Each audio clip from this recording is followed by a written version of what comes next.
have some pretty decent runs that year. You're fifth at Rockingham, you're fourth at Dover, you sit on the pole and finish second at Michigan, and then you go to Martinsville in the fall, and that race wasn't a gimme. You and Dale Jarrett are racing for that win. What do you remember about that day? I remember Kevin Harvick and Bobby Hamilton getting into it. And all of a sudden, you know, it's the moment. You know, it's like, I'm not at Daytona. I'm not at Talladega or Texas Motor Speedway, tracks that maybe didn't play to my strength. I'm leading the race, and I'm at Oxford Plains Speedway. You know, I'm at Unity Raceway. I'm at Speedway 95. You know, this is my forte. It's always been my strength was short track racing, and I honestly remember making up my mind, not today. Not today.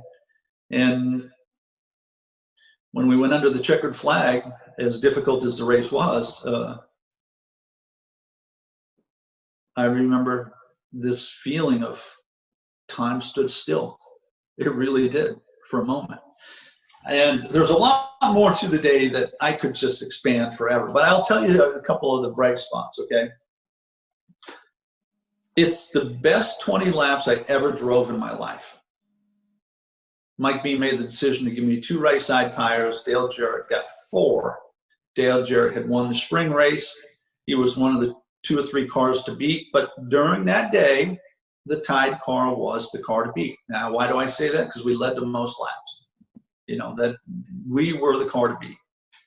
And the last 20 laps were the hardest I've ever driven, and arguably the best I've ever driven.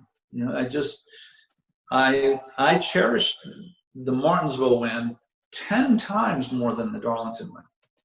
I cherish it more than any other moment in my racing life because I finally did it. And as crazy as it sounds, coming from a person who has 3 beautiful children, very, very bright, very well-mannered, wonderful children. Should be ashamed for saying this, but my life wouldn't be complete, even though I've got all these things to be so proud of and happy. My life wouldn't be complete if I didn't win a cup race. That's how I felt then, and to some degree I've softened, but I've got the cup win, so I don't think about it anymore. It was that important, and I got to tell you that, so we win the race, and it's like time stands still, and then I come out of the moment, and Tommy Baldwin had run over pit road, jumped up on the wall, put his hands in the air. He's like the first person I see, and I'm like, Tommy's a friend for life. He's, but to see one of your brothers saluting you, and then come down pit road, and there were so many people that acknowledged me, and I think the first driver to me was Dale Jarrett.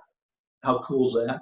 He's somebody I always admired, always admired his family. I remember Jeff Gordon coming over to Victory Lane and just saying, okay, there you go. Took longer than it should have, but you got it and you deserve it. I remember Mike Helton walking into Victory Lane like he was John Wayne, just as proud and strong, and big burly Mike Helton sticks his hand out, and I could see almost felt, maybe I'm putting a little too much Hollywood into this, but I almost felt like Mike was a little bit emotional about it, like, I'm happy for you. You've had quite a journey. And you always remember the people that contributed along the way, kind of like, your family. You don't want to let people down that contribute, right? And I remember seeing so many of those people after winning Martinsville, and say in the next hour, or hearing from them. And those are the things I'll retain for the rest of my life.